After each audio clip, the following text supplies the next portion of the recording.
Terima kasih untuk tubuh yang sehat. Terima kasih segala organ-organ tubuh berfungsi dengan baik karena Tuhan dan kehadiran kami di sini, Tuhan. Sebagai tanda syukur dan terima kasih, sekaligus kehadiran kami mohon petunjuk dari Engkau lewat firman-Mu, bagaimana kami menjalani hidup kami di hari-hari ke depan. Ampunilah salah dosa kami, supaya firman-Mu yang dibentangkan Tuhan, kebenaran yang akan dilepaskan dapat tinggal di dalam hati kami dan pikiran kami, bahkan mengubah kami. Terima kasih Tuhan Yesus. Roh Kudus membimbing hamba-Mu. Biar kata kalimat yang keluar dari bibir mulut hamba-Mu, Roh Kudus kendalikan, agar bahasa ucapan dapat ditangkap dan dimengerti oleh umat. Terima kasih Tuhan. Berfirmanlah karena kami siap mendengarnya. Dalam nama Tuhan Yesus Kristus. Haleluya. Yang siap mendengar firman katakan amin. Haleluya. Silakan.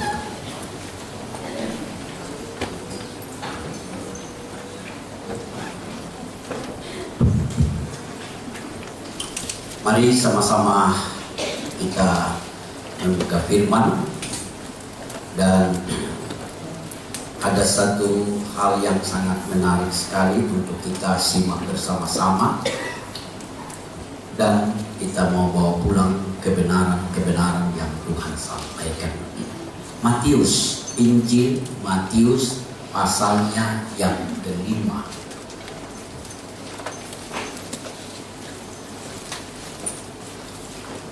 Injil Matius pasal yang kelima. Saya mulai membaca ayat 20 dan beberapa ayat-ayat ke depan. Lembaga Alkitab menaruh dalam perikop ini Yesus dan hukum Taurat. Bagaimana Yesus menilai hukum Taurat. Saya membaca mulai ayat 20. Maka aku berkata kepadamu, jika hidup keagamaanmu tidak lebih benar daripada hidup keagamaan ahli-ahli Taurat dan orang-orang Farisi, sesungguhnya kamu tidak akan masuk ke dalam kerajaan surga. Saya baca ayat 21. Kamu telah mendengar yang difirmankan kepada nenek moyang kita, maksudnya hukum Taurat, jangan membunuh.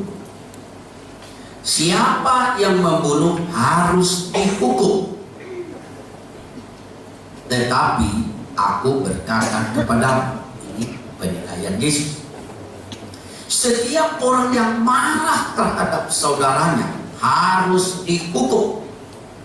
Siapa yang berkata kepada saudaranya kafir harus dihadapkan ke mahkamah agama. Dan siapa yang berkata jahil harus diserahkan ke dalam neraka yang menyala-nyala. Sebab itu, jika engkau mempersembahkan persembahanmu di atas mezbah, dan engkau teringat akan sesuatu yang ada dalam hati saudaramu terhadap engkau, tinggalkanlah persembahanmu di depan mezbah itu dan pergilah berdamai dahulu dengan saudaramu, lalu kembali untuk mempersembahkan persembahanmu itu. Segeralah berdamai dengan lawanmu selama engkau bersama-sama dengan dia di tengah jalan, supaya lawanmu itu jangan menyerahkan engkau kepada hakim, dan hakim itu menyerahkan engkau kepada pembantunya, dan engkau dilemparkan ke dalam penjara. Aku berkata kepadamu, sesungguhnya engkau tidak akan keluar dari sana sebelum engkau membayar utangmu sampai lunas. 27. Kamu telah mendengar firman, jangan berzina. Tetapi aku berkata kepadamu, Setiap orang yang memandang perempuan serta menginginkannya sudah berzina dengan dia di dalam hatinya. Saya lompat ayat 31. Telah difirmankan juga, siapa yang menceraikan istrinya harus memberi surat cerai kepadanya. Tetapi aku berkata kepadamu, setiap orang yang menceraikan istrinya kecuali karena zina, ia menjadikan istrinya berzina. Dan siapa yang kawin dengan perempuan yang diceraikan, ia berbuat zina. 33. Kamu telah mendengar pula yang difirmankan kepada nenek moyang kita, jangan bersumpah palsu, melainkan peganglah sumpahmu di depan Tuhan. Tetapi aku berkata kepadamu, janganlah sekali-kali bersumpah baik demi langit, karena langit adalah takhta Allah, maupun demi bumi, karena bumi adalah tumpuan kakinya, ataupun demi Yerusalem, karena Yerusalem adalah kota raja besar. Janganlah juga engkau bersumpah demi kepalamu, karena engkau tidak berkuasa memutihkan atau menghitamkan sehelai rambut pun. Jika ya, berkatalah, saya ulangi, jika ya, hendaklah kamu katakan ya. Jika tidak, hendaklah kamu katakan tidak. Apa yang lebih daripada itu berasal dari si jahat. Lanjut 38. Kamu telah mendengar firman, mata ganti mata dan gigi ganti gigi. Tetapi aku berkata kepadamu, janganlah kamu melawan orang yang berbuat jahat kepadamu, melainkan siapa yang menampar pipi kananmu, berilah juga kepadanya pipi kirimu. Saya lompat 43.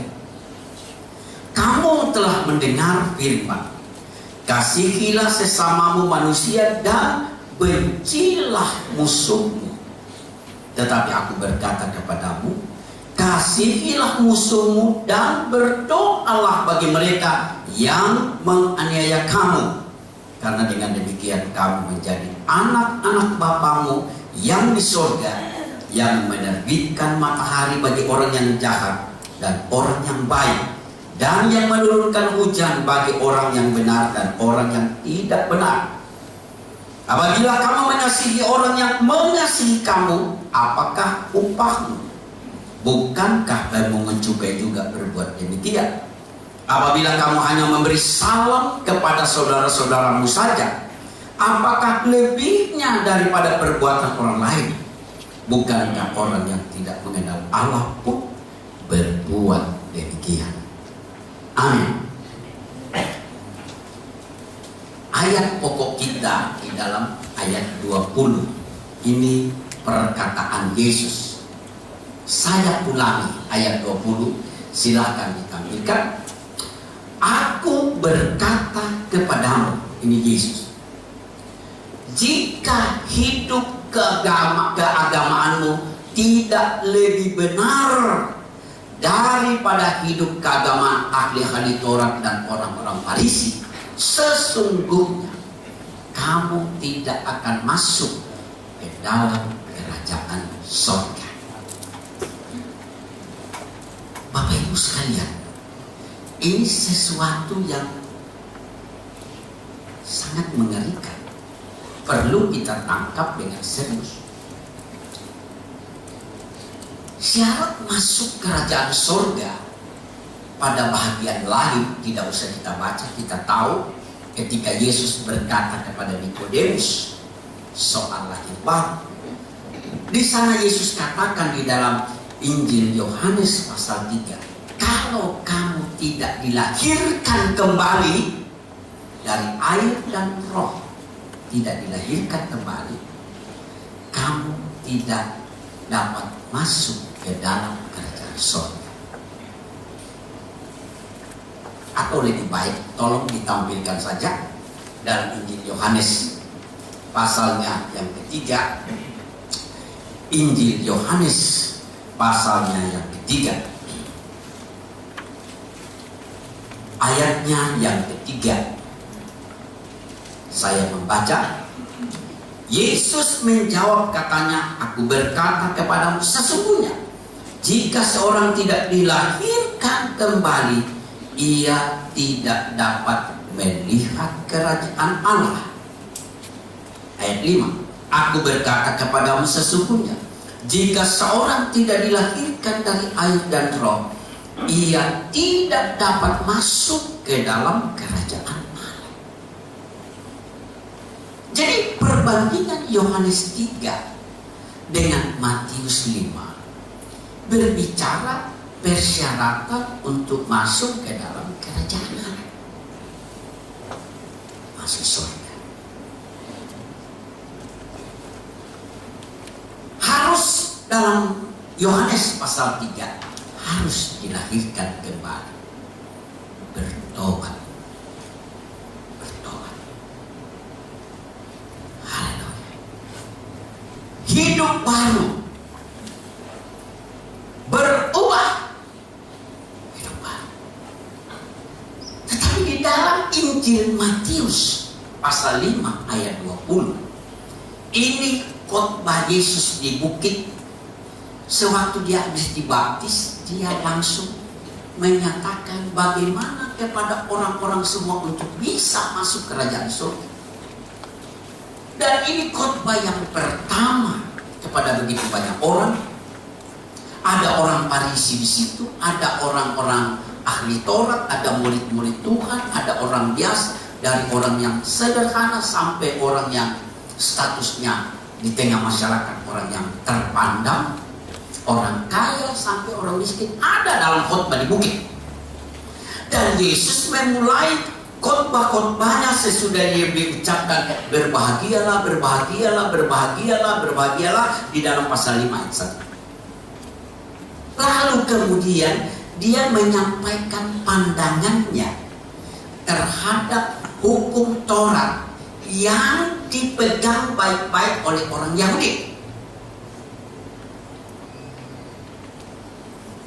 Yesus katakan bahwa dengar baik-baik hai orang yang pemegang hukum Taurat, pelaksana hukum Taurat, hai orang Yahudi.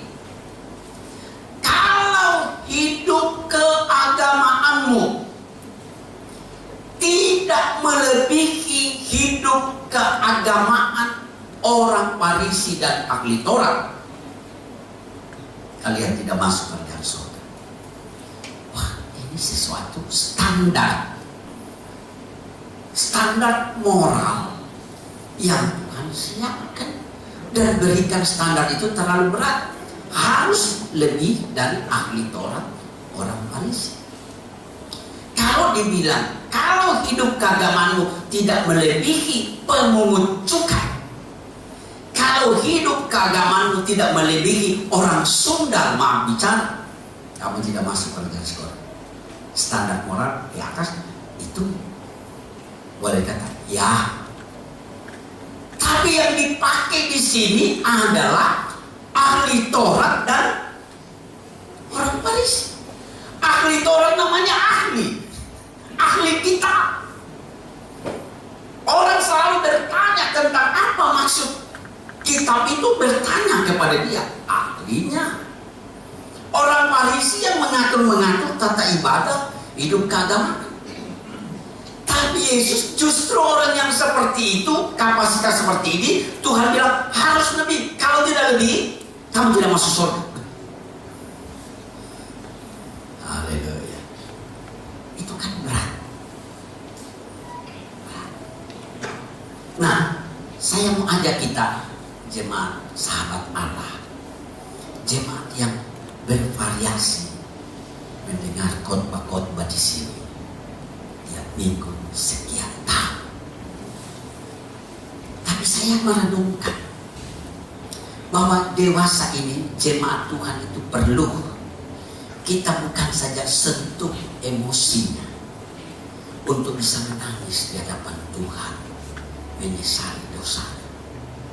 Tidak cukup, bukan zamannya sekarang. Tapi harus diisi juga pikiran dan hati. Bisa bilang amin? Pikiran hati. Kalau sekedar emosi, petobat emosional. Gampang menangis, tapi susah berubah. Gitu. Kalau juga kita terlalu berat sampai kepada intelektualnya supaya dijamah, dia mengerti, tapi perasaannya tidak disentuh. Dia mengerti, tapi tidak berubah. Ada juga berubah, tapi emosi sesaat karena tidak paham. Karena itu saudara-saudara, saya merenungkan kedua hal ini penting sekali. Jemaat Tuhan dalam rangka pendewasaan, hatinya disentuh, pikirannya juga disentuh, dan dia mengerti. Haleluya. Nah, sekarang ini pemahaman. Kan kita sudah sepakati tema 1 tahun, menjadi pelaku firman. Haleluya. Mau menjadi pelaku firman? Mau menjadi pelaku firman? Oh, tidak mau bilang, harus bilang iya, karena kalau tidak nggak masuk surga. Mau tidak mau? Harus. Cuma sekarang, bagaimana kita menjadi pelaku firman? Saya katakan beberapa bulan yang lalu khotbah saya di tempat ini, ketika Yesus berbicara tentang bagaimana pelaku firman yang benar, saya sampaikan bahwa pelaku firman yang benar bukanlah hanya sekedar frekuensi kehadiran dalam ibadah, bentuk pelayanan, semua bagian pelayanan kita ikuti. Tetapi yang dimaksud di situ, pelaku firman yang benar adalah hidupnya akan selalu berdampak. Cari bulan Mei, warta jemaat ada di situ. Hidupnya berdampak. Bukan saja kesalehan pribadi, tidak membunuh, tidak mencuri, tetapi garam di dalam dirinya tidak dirasa orang lain. Terang yang dalam dirinya tidak dilihat orang lain. Artinya tidak berdampak pada masyarakat, pada keluarga. Banyak orang dia pikir dia sudah melakukan firman baik, tidak membunuh, tidak mencuri, tetapi orang lain tidak pernah merasakan. Di RT RW tidak pernah melihat apa sih orang ini. Itu. Kan Yesus bilang kepada anak muda itu, kalau kau mau masuk surga, bagus kamu tidak membunuh, tidak mencuri, tetapi jual harta, sedekahkan pada orang miskin. Berdampaklah. Dia buat usaha. Nah itu. Yang kedua, kalau kita mau menjadi pelaku firman yang benar adalah motivasi. Motivasi. Seperti murid-murid. Dia bilang, kami sudah meninggalkan perahu, apa yang akan kami peroleh? Yesus bilang, pada kesudahan alam kalian nanti memerintah, dan apa yang kamu sudah tinggalkan, saya ganti 100 kali lipat. Artinya Yesus bilang, kalau motivasimu hanya untung rugi dalam hidup Tuhan, cari keuntungan. Yesus kunci bagian itu dalam Matius 19. Tapi ada orang terdahulu jadi terkemudian, terkemudian jadi terdahulu. Kalau motivasimu hanya untung rugi, kau paling yang terdahulu Petrus akan jadi terkemudian. Jadi ikutlah Tuhan. Jadilah pelaku yang motivasi jujur, karena memang mau taat. Saya sekedar kembalikan, ingatkan sedikit. Saya itu katakan yang ketiga waktu itu, bahwa pelaku firman yang benar bukan saja hidupnya berdampak, bukan saja motivasinya harus benar, tapi setia sampai akhir. Itu pelaku firman, konsisten. Maaf bicara, jangan orang bilang panas-panas kayak ayam. Karena dia sakit keras baru disembuhkan, dia menjadi pelaku firman. Begitu sudah sehat-sehat, lupa lagi, seperti kerbau kembali ke kubangan. Tidak konsisten. Nah, saya masih tetap konsisten dengan tema menjadi pelaku firman. Nah, salah satu untuk menjadi pelaku firman di sini, Yesus bilang, kamu punya hidup keagamaan harus lebih dari orang Farisi dan ahli Taurat.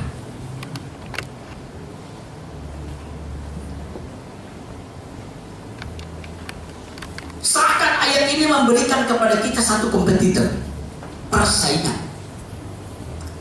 Orang Farisi ahli Taurat demikian, kita harus lebih.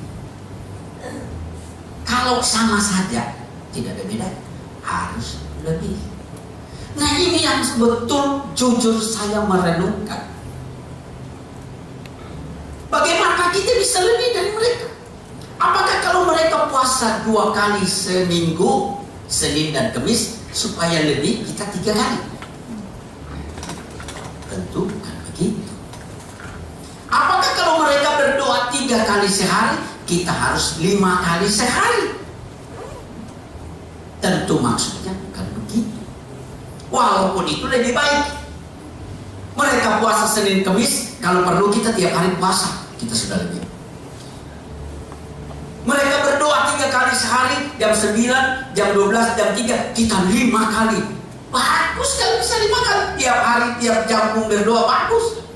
Tapi bukan itu yang pasti Tuhan Yesus maksudkan. Bukan ritualnya, tapi bagaimana menjalankan hukum-hukum Tuhan itu, melaksanakannya. Makanya saya sengaja tadi baca panjang-panjang supaya gampang kita ingat. Berapa kali Yesus berkata, kamu sudah dengar firman, demikian. Tetapi aku berkata kepadamu, kamu sudah mendengar firman, tetapi aku berkata kepadamu. Artinya, firman yang kamu dengar apa? Hukum Taurat. Kamu tahu, tetapi aku bilang demikian. Hukum Taurat bilang jangan membunuh, tapi aku berkata kepadamu, siapa yang marah pada saudaranya, ia harus dihukum. Kamu sudah dengar firman, jangan berzina. Tapi aku berkata kepadamu, siapa yang memandang seorang perempuan lalu menginginkannya, sudah berzina. Kalau secara rupiah kita mau tangkap, gimana ya? Apa kita tidak boleh marah-marah? Bismillah, jangan marah, jangan bilang orang jaki. Apakah begitu maksud? Siapa yang memandang perempuan sudah berzina? Kalau begitu kita pasang kacamata terus. Jangan siap. Kita boleh lihat. Apakah begitu? Jangan bersumpah untuk menyatakan satu kebenaran. Jangan bersumpah, berkatalah yang di atas daun. Dan seterusnya. Nah, sekarang ini pemahaman seperti apakah yang kita harus lebih dari orang Farisi. Yaitu, yang pertama di sini, bahwa dalam hal hidup keagamaan, menjalankan hidup keagamaan kita, untuk bisa kita lebih dari ahli Taurat dan orang Farisi, yang pertama, kita harus memahami apa makna hukum Tuhan itu. Makna. Jangan hurufiahnya. Kita menjadi orang yang legalistik, tapi tidak mengerti makna. Dan itu akan membuat kita, karena kita tidak mengerti makna, kita hanya melakukan seperti yang tersurat, tapi tidak memahami apa makna yang tersirat. Gitu maksudnya. Artinya begini. Saya beri contoh saja. Orang tua-tua kita dulu kan bilang begini, Pemali. Nah, jangan duduk di bantal, nanti kamu bisu. Percaya nggak? Percaya itu enggak? Duduk di bantal bisu. Percaya? Untuk satu waktu percaya, karena belum paham. Kalau hujan-hujan, jangan menjahit di depan pintu, sebab kilat itu bisa nyambar kamu. Hebat kali itu. Padahal ada makna di balik itu semua. Maksudnya karena bantal waktu-waktu itu kita di kampung mahal. Kalau diduduki oke, kasihan papa mama, jangan duduki. Nah, orang tahu waktu itu kalau sudah sakit bisul, aduh, itu penyakit yang namanya di kampung bisul. Jadi tapi kalau zaman sekarang ajar anak-anak, aduh, anak-anak bilang tidak ada di internet itu mah. Ya, canggih, tidak bisa dibodohi. Nah begitu kita jemaat Tuhan. Orang Yahudi, orang Farisi memegang ayat, jangan membunuh. Gitu kan? Apa itu membunuh? Sekarang adakah di dalam hukum Taurat yang mengatakan dari 10 hukum jangan memfitnah? Ada kan? Gak ada kan? Jangan gosipin orang lain. Gak ada. Cuma ada, jangan membunuh. Tapi orang Farisi tidak mengerti, memahami kenapa. Jangan membunuh bukan saja menghabisi nyawa orang, tapi pembunuhan itu menghabisi masa depan seseorang. Itu kan maknanya. Menghabisi masa depan seseorang. Nah, menghabisi masa depan seseorang itu bisa saja orang itu masih hidup tapi dia sudah mati. Ada yang disebut sekarang istilah pembunuhan karakter. Kita gosipin orang itu sehingga kemana-mana dia pergi sudah blacklist. Masa depannya sudah hancur.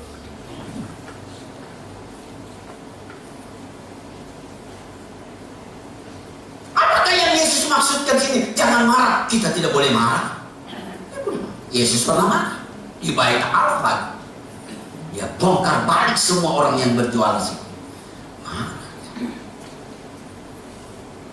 Haleluya. Ada ini kisah nyata seorang bapak.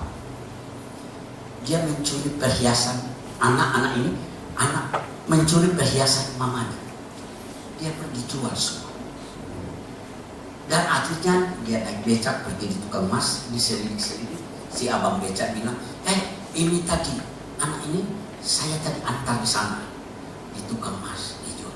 Diselidiki memang ada barang-barang di situ dijual. Oleh anak ketahuan, singkat cerita. Marah sama mamanya. Tapi bapaknya bilang, jangan marah karena firman Tuhan bilang jangan. Sama jangan marah kalau gitu. Perlu anak itu ditegur. Tapi karena jangan marah. Tentu maksudnya di sini marah yang berkepanjangan sampai dendam, kebencian. Dan ini yang penting sekali bagi kita. Tidak ada ayat di dalam firman Allah, di dalam hukum Taurat maksud saya, yang menyatakan jangan ada akar pahit.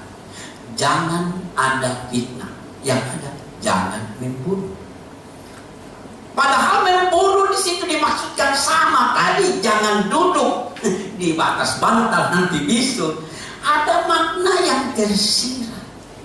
Jangan membunuh artinya jangan menghabisi masa depan seseorang. Dia punya hak hidup. Kamu tidak pernah memang membunuh orang dengan berdiri. Tetapi kata-katamu sudah pedang itu sudah pernah membunuh orang. Engkau gosipin yang belum tentu benar. Habislah masa depan orang itu. Semua orang sudah bebas. Kasihan.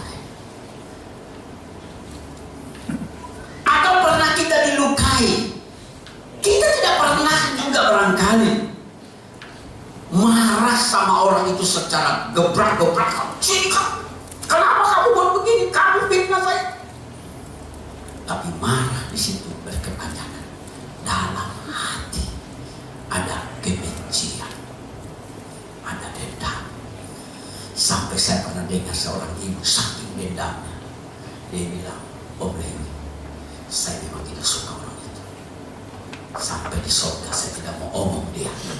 Sampai di surga nggak mau omong. Tapi dia bukan bercanda, betul marah.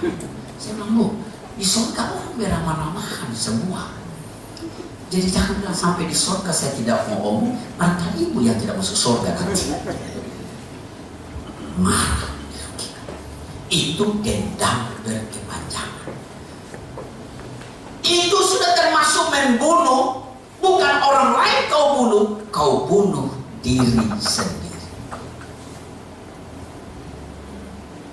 Abortus, pengguguran janin. Engkau tidak bunuh orang lain, tapi engkau gugurkan janin dalam kandungan hanya karena harga diri. Malu dikatakan pernikahan tidak sah.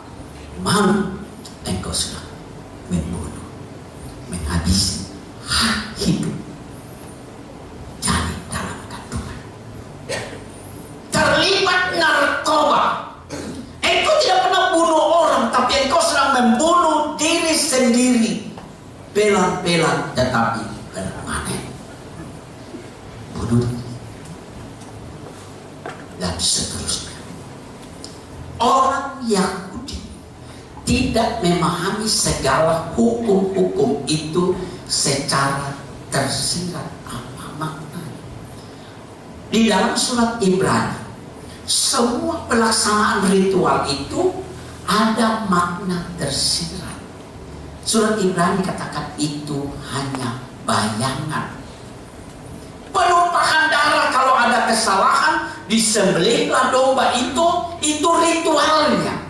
Tapi makna di balik itu semua bahwa tidak ada kampunan dosa tanpa ada penumpahan darah. Begitu. Tapi orang Farisi ahli Taurat tidak menangkap seperti itu. Tidak masuk akal Yesus anak domba Allah menghapus dosa kita. Tidak mungkin. Padahal kalau binatang dibawa di bait Allah, darahnya ditumpah, mereka yakin darah domba ini menghapus dosa kita. Tapi soal kematian Yesus, mereka tidak mau terima. Nah, disitulah kelemahannya.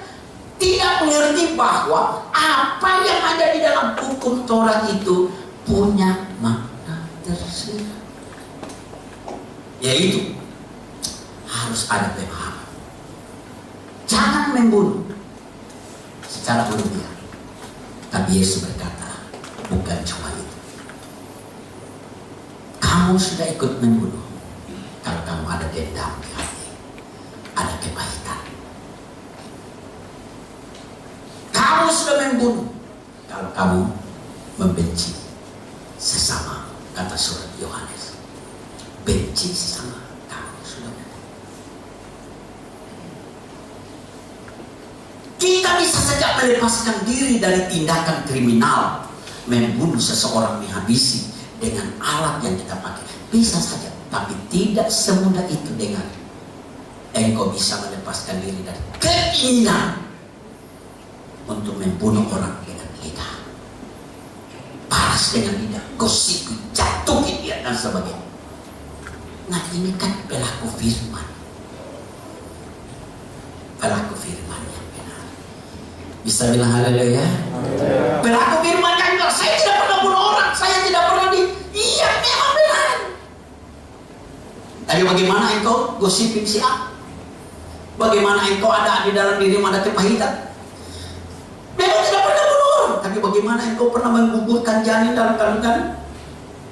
Kau sengaja minum obat supaya gugur? Bukankah itu niat-niat membunuh? Kalau kita mau menjadi pelaku firman, harus kita paham. Ada haleluya. Itu yang saya katakan. Jangan sampai kita bilang, saya pelaku firman, saya tidak bunuh. Tapi Tuhan bilang, kayaknya aku tidak kenal kamu. Kenapa? Kau punya kedengkian, kau punya kebencian. Mulutmu itu mulut ember.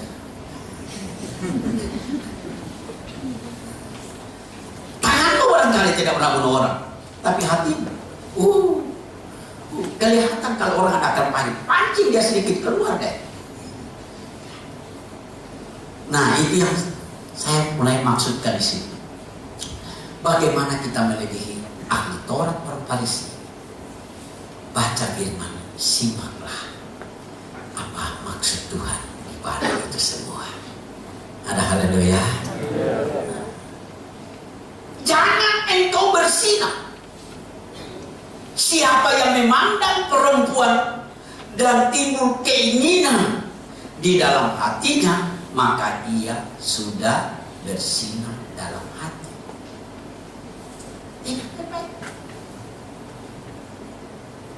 Mungkin kita berkata, saya ini hormati, saya punya nikah, saya tidak pernah berkhianat, saya tidak pernah bersinah.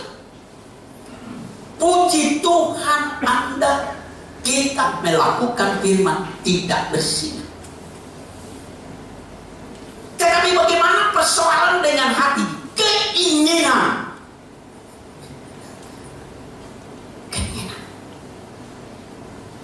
Maksud Tuhan di sini, jaga hatimu. Menjadi pelaku firman bukan saja formal, tapi hati. Haleluya. Haleluya. Memang tidak bersinah, tapi hati.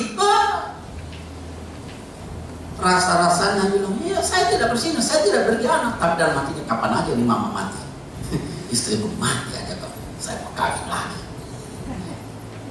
Bukannya patah tumbuh hilang berganti, sebelum patah sudah mulai berganti. Hati, keinginan mata, keinginan untuk saling berkhianat itu tidak semudah. Menghindari daripada kejatuhan seksualitas itu, katakanlah, saya katakan jauh lebih mudah dibanding menghindari keinginan hati mata. Tapi bukan berarti karena kita bilang jaga sampai mata lalu kita pakai kacamata kuda jaga kesucian, bukan begitu. Mau dibilang tutup mata pun juga begini. Kalau dasar memang hati di dalam sudah bercokol, tutup mata boleh mata, tapi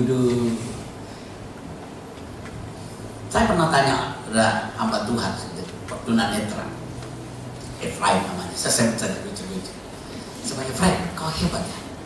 Kau pergi sekolah Alkitab lucu. Iya. Dia bawa pulang Alkitabnya satu peti. Orang punya Alkitab cuma satu peti, kau satu peti. Iya, huruf Braille.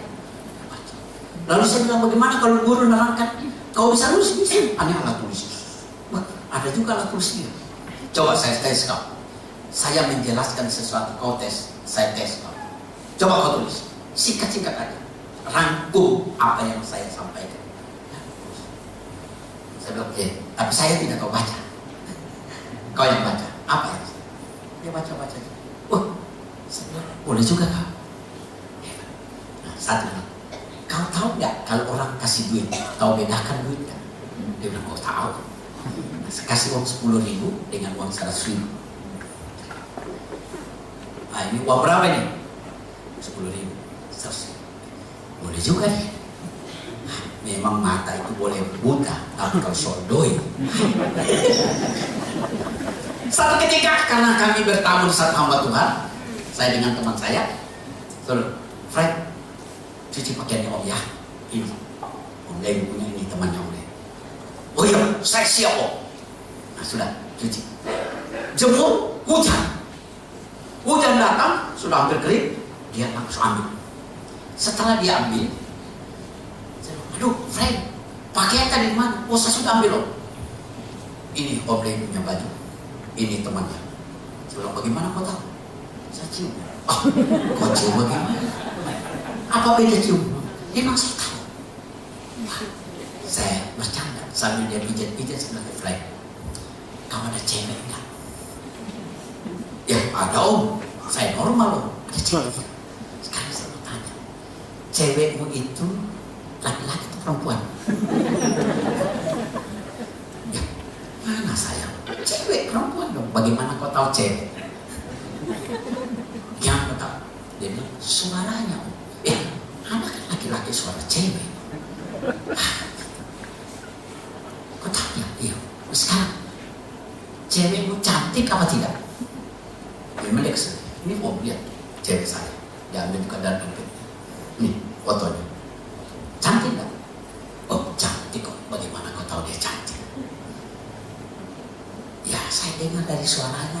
Saya pegang tangannya. Saya gambarkan cantik ya. Saya pegang pipinya. Kau cium juga? No. Tanya jadi. Jadi di situ saya lihat orang buta pun itu tidak bisa melepaskan diri dari mana tahu cantik, mana tidak. Ada soal hati. Jadi bagi kita mau menjadi pelaku firman, di sini ukurannya kalau tidak melebihi ahli Taurat orang Farisi yang hanya melihat makna leksikalnya yang tertulis, tapi tidak melihat yang tersirat di balik itu, kita gagal. Haruslah kita melihat apa maksud tujuannya.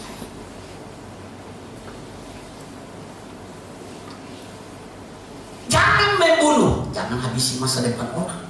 Hati-hati. Jangan gosip. Jangan berzina. Penyimpangan seksual setelah nikah. Tapi kali itu hati engkau jaga. Jangan ada orang lain yang ada di dalam hatimu selain kekasih. Jangan. Mantan pacar yang sama-sama di SMA dulu barangkali berkesan tetapi sudah menikah, harus jaga hati. Saya katakan biasa dalam masalah bimbingan pranikah, biasanya itu mantan-mantan dia itu belum bersemi di hati ketika rumah tangga rukun-rukun, tapi coba mulai ada konflik, ya mulai terkenang, aduh kalau dia memang dia mengasihi saya, kalau ini yang satu marah terus datang di mata, satu marah terus satu mulai ingat-ingat.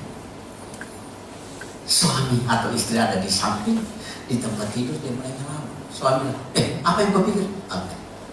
Bisa saja kau bilang enggak, tapi hatimu sudah mikirin si dia. Jadi maksud ayat ini, jagalah hatimu. Bisa bilang haleluya. Pelaku firman yang pertama harus memahami makna firman yang harus kita kerjakan. Yang kedua harus berani menjaga hati, karena dalam hati itu ada keinginan yang tidak bisa dibendung. Keinginan hati tidak pernah puas. Saudara berkata, sebagaimana kubur tidak pernah puas menerima jenazah, demikianlah hati orang tidak pernah puas, selalu ingin. Nah itu yang benar. Berikutnya, kamu sudah mendengarkan firman, jangan bersumpah. Tapi Yesus berkata, aku berkata kepadamu, jika ya, katakan ya. Jika tidak, katakan tidak. Apa gunanya kita bersumpah? Haram, saksi. Pocong apa? Sumpah pocong. Hatimu apakah engkau berkata ya atau tidak? Makin engkau bersumpah, makin engkau ragukan sikapmu. Jadi Yesus maksudkan, berkatalah benar. Ya, ya, tidak. Tidak usah dia sumpah. Oh, sumpah. Karena sumpah saya tidak ada saat sumpah. Berkata benar. Pelaku firman. Orang yang jujur hatinya. Ya di atas ya, tidak di atas tidak. Bisa bilang haleluya. Itu pelaku firman. Orang Farisi sumpah-sumpah, padahal belum tentu. Itu sebabnya orang Farisi ahli Taurat, Yesus selalu mengatakan kamu tuh kelihatan di luar seperti kubur bersatu kapur, tapi di dalamnya apa? Tulang-tulang kering. Karena mengimplementasikan hukum yang katanya dia lakukan, sebenarnya penuh kemunafikan. Kelihatan jaga kesucian, tapi itu hati.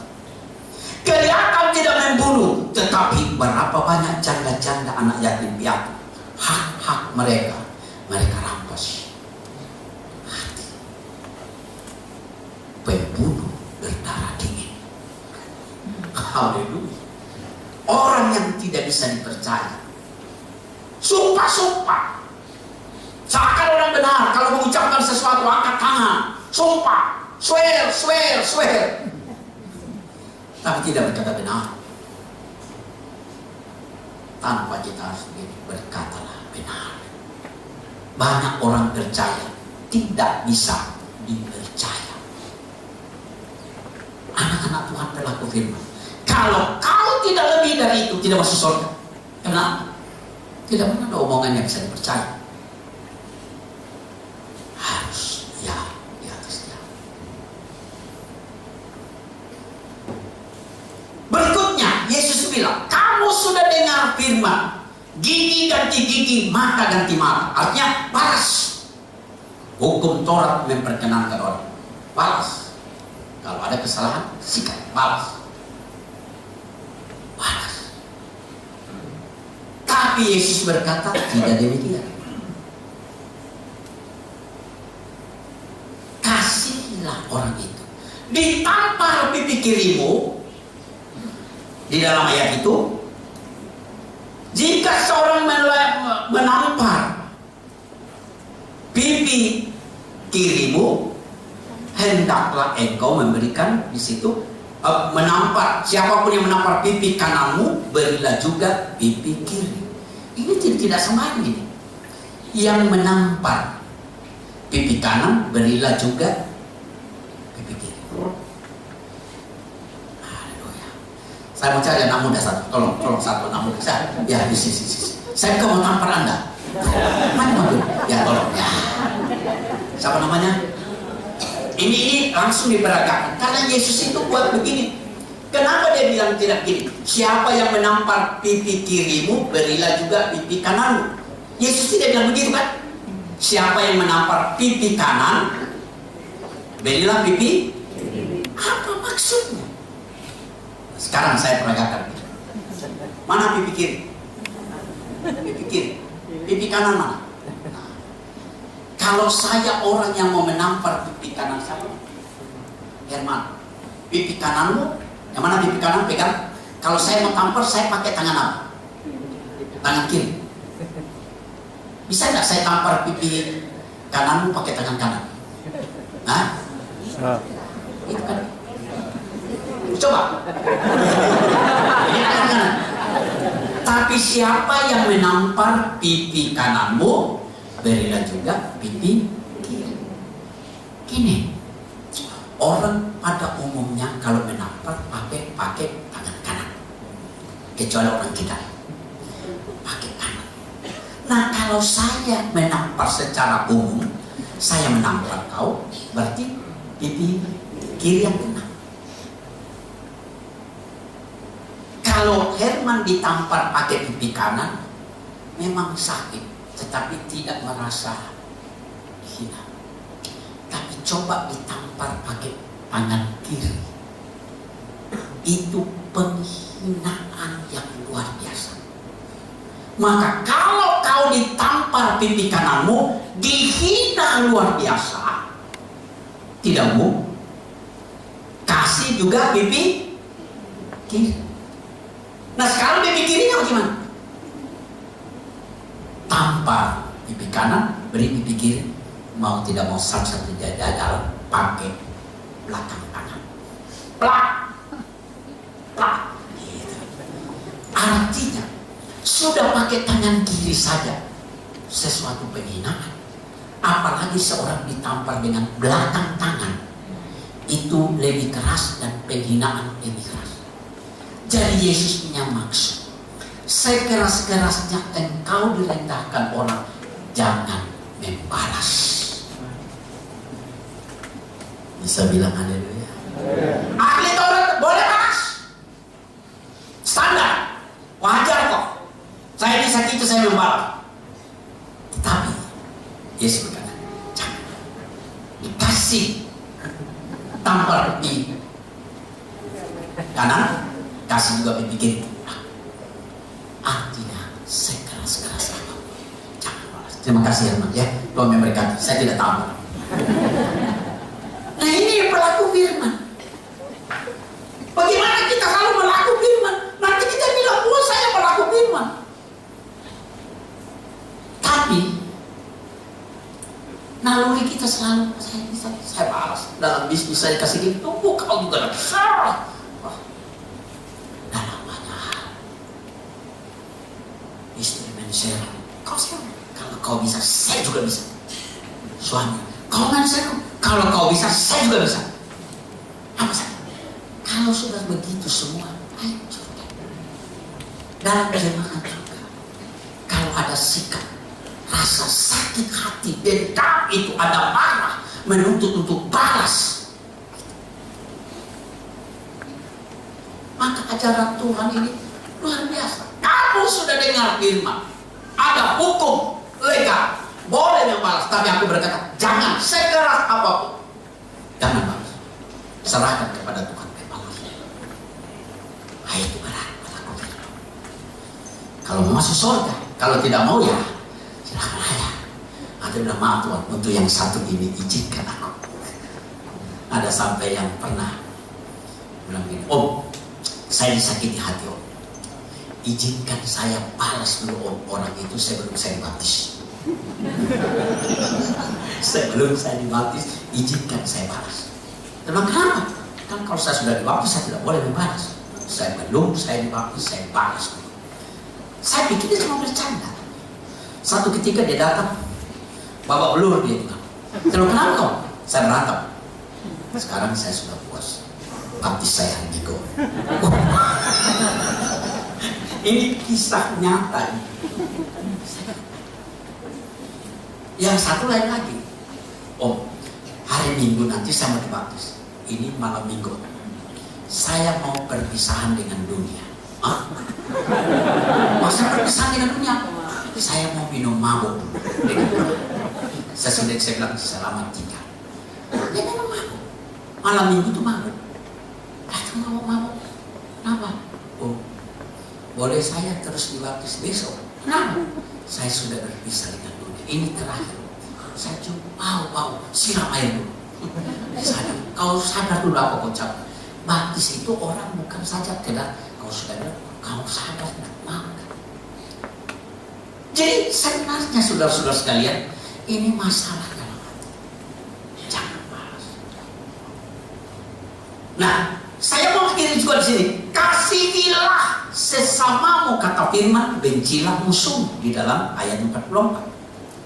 Tapi aku berkata, kasihi sesamamu dan berdoalah untuk musuh-musuh. Haleluya. Saya tidak membalas. Haleluya. Haleluya. Jadi saudara-saudara sekalian, saya tidak tahu mau pakai bagaimana. Misalnya ada garis, saya katakanlah ini garis ya, kita sependapat semua. Garis mendatar, garis wajar. Di bawah garis ini adalah tidak wajar, tidak normal. Di atasnya melebihi kewajaran. Begitu. Kalau saya benci orang yang tidak ada angin, tidak ada apa, saya tidak wajar. Betul kan? Saya berarti tidak wajar. Di bawah garis wajar. Tapi kalau saya mengasihi orang yang mengasihi saya benci orang yang tidak baik dengan saya, apa saya tidak wajar? Apa saya tidak wajar? Wajar kan? Di sini. Ajaran Taurat sampai di sini. Tapi Yesus bilang, doakanlah kamu harus melampaui garis wajar. Sebab kalau sampai hanya di sini, kau tidak ada kelebihan dengan orang yang tidak kenal Tuhan. Kau mengasihi orang yang mengasihimu, membenci orang yang membencimu, itu semua orang lakukan begini, belum ada hebatnya kau. Belum ada dibilang kebanggaan saya pelaku firman, belum ada. Karena orang kafir pun, pemungut cukai pun bisa melakukan yang demikian tanpa menjadi orang Kristen. Bisa, banyak.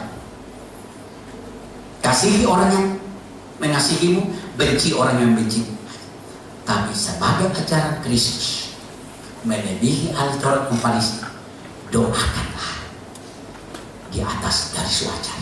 Itu baru kita ada nilai plusnya, nilai lebih. Haleluya, haleluya.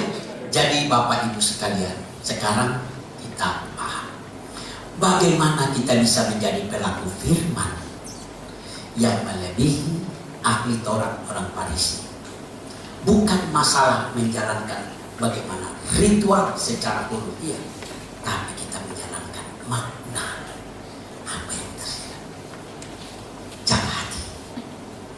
Haleluya.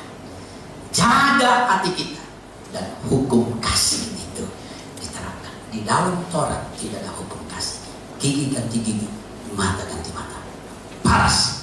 Tapi dalam Yesus, berilah, tampar di kiri, kasih di kanan, tampar di kanan, kasih di kiri, dan sebaliknya. Secara sabab pengampunan, pengampunan. Nah, itulah menjadi pelaku firman. Tuhan tolong kita. Hanya dengan demikianlah maka kita menjadi wajar bisa masuk kerajaan surga. Haleluya. Harus ada nilai lebih dari kita. Inilah penjelasan kebenaran firman Allah yang saya sampaikan. Betul-betul apa yang Yesus mau katakan. Jangan menjadi pengikut menjalankan keagamaan, menjadi orang yang formalistik, legalistik, tapi tidak memahami. Pemahaman akan arti firman Allah, arti hukum secara mendasar, itu akan membawa kita juga melakukan dengan benar. Haleluya. Saya beri contoh sedikit. Sebenarnya deh, membawa persepuluhan itu jangan cuma nggak biasa bawa persepuluh. Itu kan sebenarnya latihan supaya engkau tahu seluruh berkat itu bukan milikmu, ada miliknya Tuhan. Kau hanya dipercayakan 90%, 10% itu Tuhan punya. Sebenarnya semuanya Tuhan punya, tapi kau dikasih 90%, kelola 10%. Ketika kita menyadari maknanya seperti itu, kita tidak akan berkata milik Tuhan lagi berat sekali. Makanya saya tidak setuju bilang membawa persembahan persepuluhan, bukan persembahan, milik Tuhan, mengembalikan apa yang Tuhan percaya. Ketika pandangan kita tentang hukum Tuhan itu seperti demikian, tidak berat dalam hati kita. Haleluya, haleluya. Dia menjadi berat ketika kita tidak paham. Kita bisa jadi salah karena tidak ada kan hukum yang bilang jangan fitnah orang. Di dalam hukum Torah nggak ada. Alkitab maksudnya jangan membunuh, jangan menghabisi masa depan seseorang. Tuhan tolong kita biar dia menjadi di hati batin kita. Saya berdoa jemaat sahabat Allah makin diberkati Tuhan. Haleluya. Dia bangga melihat anakku ini mengikuti firman-Ku karena mereka paham apa yang harus. Makanya selalulah datang ke gereja dengan firman, kita mulai paham. Baca firman lalu mulai renungkan apa maksudmu Tuhan, supaya kita tidak salah dalam bertindak. Haleluya, haleluya. Mari kita